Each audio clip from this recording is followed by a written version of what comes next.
morning. In the news today, the Adamawa State Police Command on Saturday night rescued and arrested a young man who climbed a 33 kilovolt high-tension pole in the Mayu Belwa local government area headquarters, insisting that President Bola Tinubu must resign before he would calm down.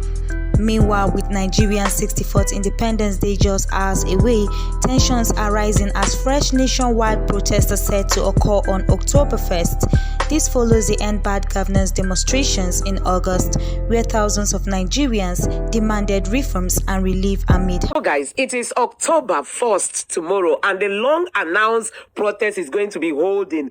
Guess what? A man has already climbed a very tall tower to start his own protest, against Tinubu's government. But before we get to that video, take a look at some of the reactions, coming from Nigerians on Twitter. And this one said, I'll be much interested on any protest that will shut down Abuja. That is where the problem of Nigeria started. They know it, and that's why they are afraid of allowing you come close to the state of power. All the senators, reps, and president reside their hashtag protest. So this is one of the reactions coming from Nigerians. Honestly, Nigerians are angry this time. And this one said, stop complaining about the hunger and hardship in Nigeria without doing anything about it. Feel free to join the October 1st protest. Right to protest is a constitutional right. Hashtag fearless in October. So guys, Nigerians are tired of this. This, will I call it a fake government that does not even care about the people. They tell us there is no money, but they keep living big without considering the Nigerian suffering masses. And this other person said, let federal government know October protest is inevitable. It's fearless in October. No retreat, no surrender. Government should do the needful. Our demands are clear. Government should fix it. Or otherwise, non-stop end bad governance protest will continue until Nigeria gets it right.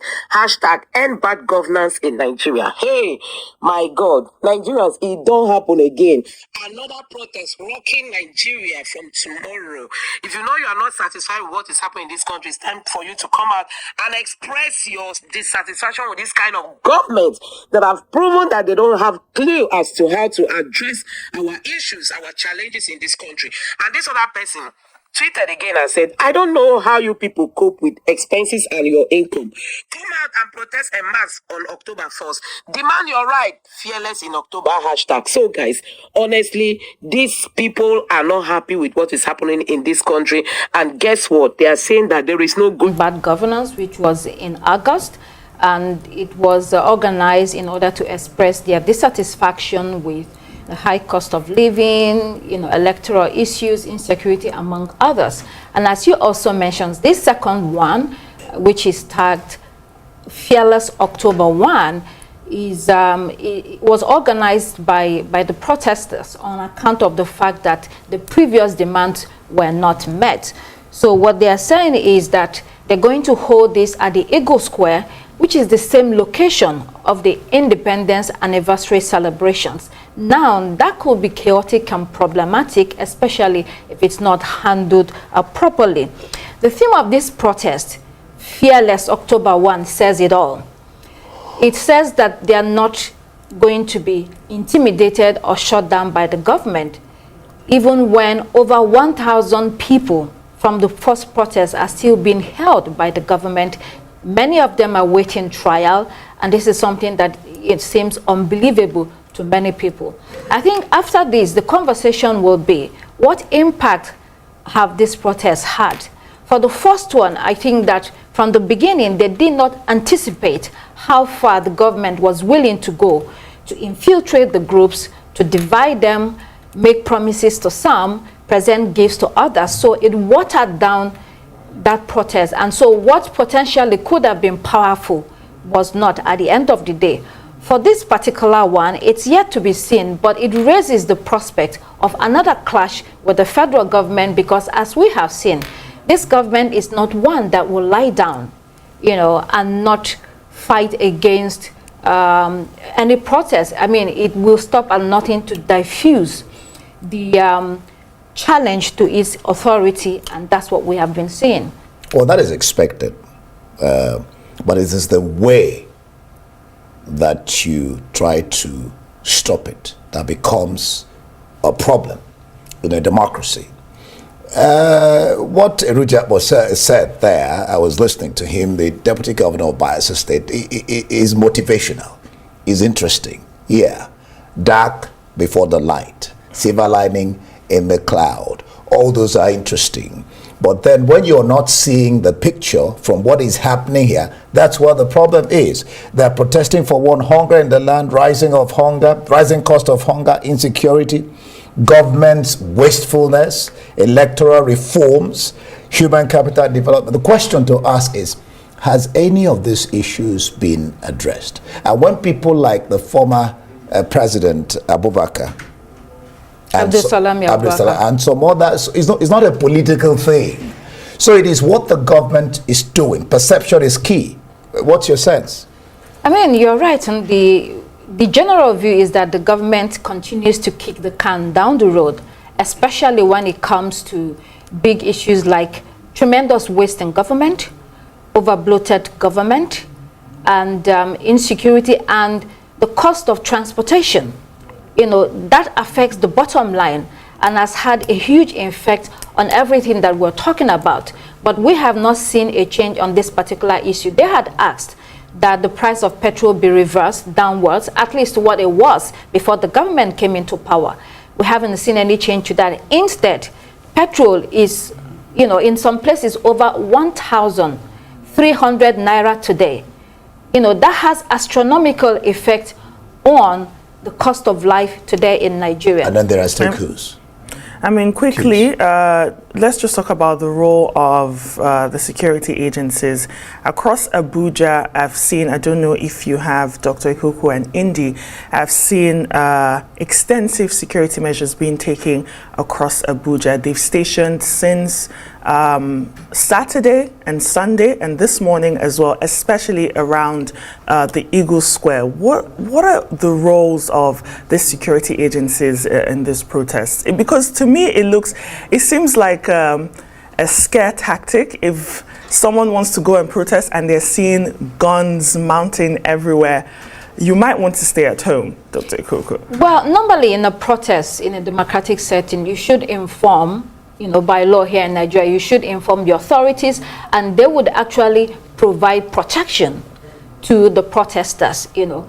But what we've seen is that, yes, there is a scare tactic involved in everything. In the first protest, we had a lot of people that were cut down by the police. Some lost their lives, and so some were manhandled by the police.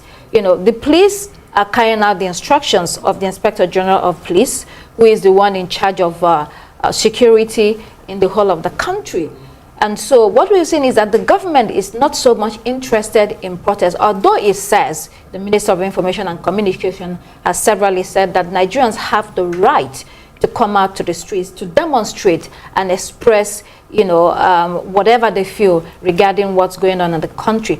However, contrary to that, we have seen that they've also been attacked. So, for instance, at the first protest at the Moshood Abiola Stadium, they were chased out of the stadium at some point, were not allowed to occupy that space. So it's not, you know, it's not easy for the protesters to get across the government. And I think we'll be looking to see what will happen tomorrow in this particular one. And that's why the issue is getting across to the government, getting government's ear to what they're saying. Just briefly and quickly, the place of protesting without destroying things. Yes, in some cases, you know, criminal elements infiltrate the protests and destroy things. I mean, a lot of people have said that is not what this protest is about. We hope that we'll not be seeing that tomorrow. All right, thank you so much, Dr. Constance there. We'll await your second.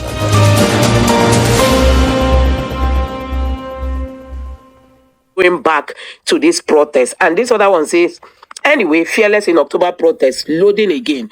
Please go out, protest. Some miscreants will loot, and if by chance there is pocket of violence, don't be the dead one. Folks will be awarded millions of trauma caused by dying, though they are not remotely related to you. So, guys, and this other person said, fearless in October protest, fearless in November. Any fearless protest that does not lead to Aso Rock is a waste of time. So they are saying that Nigerians, it's time not just to protest on the street, it's time to take your protest to Aso Rock, to register it there, and also to National Assembly, to the seats of power. Let them know that Nigerians are angry. So, guys, back to the main video. A person has climbed a pole. All these things now. These are poles that if somebody mistakenly falls from there, the person's life has ended. But because of the hardship in the country, this person has climbed up to register his grievances, his annoyance, his dissatisfaction with this kind of, no clue government that we have. People that Tinubu has not been able to address any of Nigerian people's challenges since they came into power. Heading to 2 years now in office, we are still struggling. So, guys, and don't forget that they are already mounting police to stop the fearless in October protest. But just take a look at all this and let me know your thoughts in the comment section below. Please don't forget to subscribe to the channel. Take a look. So, guys, you have seen it for yourself. Nigerians are angry. Nigerians are not happy. The misrule of this government is getting to another level. I mean, they have taken Nigerians for granted. Look at the suffering of the masses. Look at Naira keep crumbling. The prices of things keep skyrocketing. Bags of rice are no longer affordable for just a normal civil servant. How much are you even earning? They said they told us that the minimum wage is 70k. That can't afford a bag of rice. Not to talk of a bag of beans. Not to talk of a family of 10 or 8. Those families that even just the number of their children are about 10. Together with their parents, you are counting 12. And in case they have one uncle or one niece or one nephew in their midst, so you can imagine what people are going through. People have got to withdraw their children from school because we have the bad people, the wrong people in governance.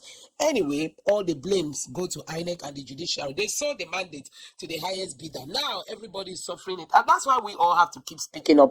We have to tell it the way it is, because we can't continue like this. Honestly, we can't continue like this. Let me know your thoughts in the comment section below. Please don't forget to subscribe to the channel and turn on the notification bell. Thank you.